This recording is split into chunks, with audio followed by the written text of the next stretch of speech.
Just one question I have. You told me, we heard about that the Vedas say that don't make any images of the God. Yeah. Whoever worships anything which has been created throws himself in darkness, right? The difference between Bhagwan and Allah is that Allah says that if you worship anyone apart from me, I will punish you forever and ever, and I will not spare you of this sin. But nowhere in Hinduism's books would you see that Bhagwan is saying, okay, if you worship anything apart from me, you will be put in Narak, which is the Hindi word for hell, forever and ever. Now why I'm saying that to you is, the concept of God in Islam, Christianity and Judaism is the same, in which he feels bad if anyone worships anything else apart from him. But the concept of the other side of the religions, which is Hinduism, Buddhism, or those sides, the concept of God there, I think, is more, the God of those religions is more large-hearted, because he doesn't say to you that I'm going to put you in hell if you don't worship me. Although I understand that it is wrong to worship idols, it is wrong to worship created things. But I do feel that because that, I somehow feel that, you know, Kul hu Allahu ahad, Allahu samad, lam yalid wa lam yulad. Basically, God, there is nothing like him, right? So why in the Quran or the Bible or the Jews' scripture we are attributing a human feeling to God, that, let us say, my father gives me everything, he gives me all the money, and I give that money to the poor people, right? Now one day, if I forget my father, yeah, so my father will feel bad. But this is a human nature. God is more large-hearted than that. Even if I don't worship him, he should have no problems. You know, he should not put me to hell, because that's egoistic. Egoism is a part of human nature, not of God, is what I feel, according to my understanding. rules. Brother Rahul is an old friend of mine, mashallah. Whenever I come to Dubai, no question answer session goes without him asking a question. He's following me since many years. When I came in 2005, when I came last year, and yesterday night, we had a good session for a couple of hours. And though he didn't mention his name, he's Rahul, mashallah. And we pray that may Allah guide him. Inshallah, may Allah give hidayah. And he asks very good questions. Always difficult questions, very good questions. I like it. It's a challenge for me. He asked me new question. I like challenges. And always I say he asked a good question. This is one of my last questions, sir. One of my Last question before you accept Islam. One of my last questions. Before you accept Islam. Clarify this. It just struck me. Actually, He told me he will not accept Islam in public, so I don't know problem. No, it's okay. Will you clarify me on this? I'll clarify with you, and I won't ask you to accept Islam in public. We have done that yesterday. Sir, Islam is a glorious religion, and it's given me a lot of peace, and I can say many good things about it, but please clarify. And you told, I'll clarify. You told me you have spent more time studying Islam than what you spend time in getting your degree of engineering. It is right. That's right. And I enjoyed more. Therefore, I enjoy your questions also. The brother asked a very good question, very attacking, very tricky, difficult question, that he understands that all the religions, Christianity, Islam, Hinduism, say there's no God except one God, don't make images, don't make idols. But Islam goes a step further. He will forgive any other sin except the sin of shirk. Surah Nisa chapter 4 verse 48, Surah Nisa chapter 4 verse 116. But in Hinduism, nowhere does it say that if you do shirk, Allah will not forgive you. Before I ask you a question about large-heartedness, nowhere does the Quran say that if you commit a murder, Allah will not forgive you. Brother, nowhere does the Quran say that if you commit murder, Allah will not forgive you. Does it mean that I will go and commit murder? Brother. Repeat again, sorry? Nowhere does the Quran say that if you commit murder, though it is the second largest sin in Islam, in the major sins, number 2 is committing murder of an innocent human being. Yes. After shirk is murder. Though the Quran says in Surah Ma'idah chapter 5 verse 32, that if anyone kills any innocent human being, unless it be for murder or for creating corruption in the land, it is as though you have killed the whole of humanity. But nowhere does the Quran say that if you commit murder, Allah will not forgive you. Allah will never forgive you. Does it mean that I will go and commit murder? No. Yeah, enough. Same way, when the Vedas don't mention that if you don't do shirk, Allah will not forgive you, you should not do shirk. I understand. Very good. You are understanding person. I'll come to the large-hearted one afterwards. I haven't answered your full question. I'm only answered the first part of your first question. I'll come to your large-heartedness afterwards. Yeah, I mean. I'll come to it. That's fine. Yeah. But I like, cutting down the questions so that you understand better. Yes. Or if you understand, the other people also should understand. You're an intelligent person, I know that. Sure. MashaAllah, engineer done from UK. That's what he told me yesterday. Now coming to your part of large-heartedness. Yeah. That in Islam, if you don't do this, I'll punish you. That is a human nature. That if the father gives money to the son, son gives in charity, tomorrow the son doesn't ask about the father, so father feels bad. It's human nature, I agree with you. God is far superior, I agree with you. Yes. So why does God feel bad? Yes. Very good question, very intelligent question. Inshallah, you will get convinced. I won't ask you to accept Islam in public. Sure. That we have done that yesterday. Yes. The Quran says, Allah subhanahu wa ta'ala does not require you, you require him. Now coming to the question. Now I'm making your question more easy. Why we have to say Allahu Akbar, Allah is the greatest? Allah asks you to say Allahu Akbar, Allah is the greatest. Tomorrow if you don't say Allah is the greatest, do you think Allah will become less? No. No. Yeah. Whether you say or not, Allah is already the greatest. Irrespective whether you say or not, it will make no difference, not even an iota of difference. He is already the greatest. He will remain irrespective whether you say or not. Why does he ask you to say that is the question. The question is, Allah subhanahu wa ta'ala knows the human psychology. For example, your mother has a heart attack. And now, you have heard of a very famous heart specialist in the world. If you know he's famous, he will give you some advice for your mother. Another person who's unknown, he comes and gives you advice. Whose advice will you follow? Repeat again, sorry. If your mother has a heart attack, Yeah. there's a person who you know is the most famous heart specialist in the world. I would follow the advice of the specialist. Why? Because you know he's number one, he's most famous. So the reason Allah asks you to praise him is not for his benefit, it's for your benefit. Because the moment you praise Allah, you will follow his advice. Agreed. By following his advice, Allah will not benefit, you will benefit. Yes. By the doctor giving advice to you, he will not benefit. Yes, you may give him fees so that way he'll benefit. You aren't giving any fees to Allah. Yes. So Allah doesn't benefit anything. But the moment you praise him, it is human. When you say Allah is the most wise, Allah is the greatest, Allah is the most merciful. Most wise, he gives advice, I'll follow. Most greatest, I'll follow him. Most merciful, I'll follow him. So you say all these praises not to benefit him, to benefit yourself. Agreed. Yes. So when you worship him, it does not benefit him, it benefits you. Yes. When you follow the advice of the doctor, it will benefit if you give him fees. Yes. You don't give any fees to Allah. Yes. It benefits you. Yes. So same way, Allah is large-hearted. By punishing you, do you think he will benefit? No. By punishing, he becomes I'm coming to it, brother Rahul. Yeah. Let me complete my answer. Sure. Yeah. By punishing you, he will not benefit, but he is giving you a fear. Why? If you have alcohol, he will punish you. If you have drugs, he'll punish you. Whether you have drugs or what difference does it make to him? Now, if he says, okay, don't have drugs, but if you have drugs, I will not punish you, then will you have drugs or not? You will have.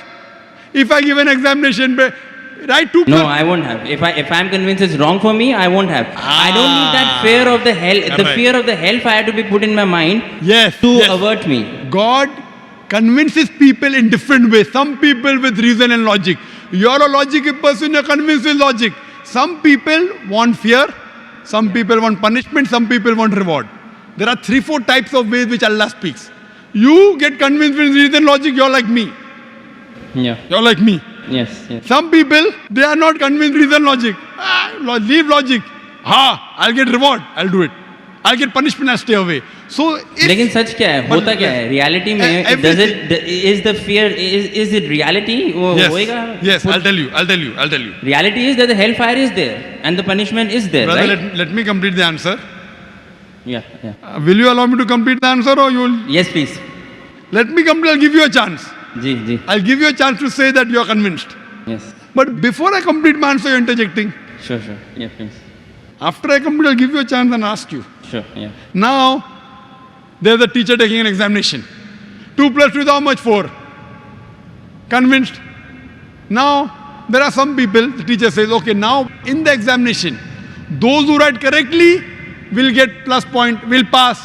Those who don't write correctly will fail. Now, when the teacher is telling hundreds of things, it's difficult for everyone to remember. But if they want to remember, you write. If you write correct, I'll pass you. If you write wrong, I'll fail you. So now the student starts memorizing. He starts like you passed your engineering. You are afraid of failing. Yes. If you wouldn't have studied, you would have failed. So if teacher says, no problem, even if you write wrong, I will give you part degree. Will you study? No. Though you're logical, you understand Boyle's law, you understand trigonometry, you understand chemistry, but to remember, you have to stay awake, you have to slog. Teacher says, no problem, you understood? You write in the examination, right or wrong, 2 plus 2 is 3, I will pass you. Will you study? Well, it depends. I won't, but probably someone who is more sensible I'm would asking study you. to learn some knowledge. Correct. If the teacher says, now your aim is to get the degree, Yeah.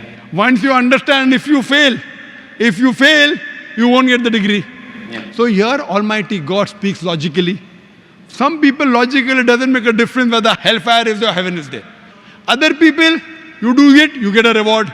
Like when you speak to your child, sometimes you speak logically, sometimes you say, I'll give you a chocolate. Yes. Sometimes, ek lafa marunga. Yeah. Yeah. I will yeah. give you one slap. Yeah. So this is what God knows the psychology of the human being. He's our creator. Sometimes logic, sometimes reasoning, sometimes reward, sometimes punishment. But once he says, he has to follow. He can't lie. Once he says, he has to follow. So he's trying to convince you. Suppose your son. Yeah. Yeah. I know you're not married. Yeah. I know you're not married. Inshallah, one day when you get married. And if your son, Yes. and your son, inshallah, I'll marry a Muslim, inshallah. Yes. Inshallah. So your son, when you have a son, Yeah. 5 years old, he wants to jump from 10th floor. You say, my son, don't jump, you'll die. I want to jump. You will die. No problem, I want to jump. One slap you will give him, right or wrong? Yes. You will tell him, I'll slap you. Yes. Yet if he wants to jump, you will slap him. A Yes. father is cruel to be kind. Is your intention to hurt him? No. Your intention is to hurt him little so that he prevents from the bigger hurt. Yes. So here if he says, no, I'm only acting.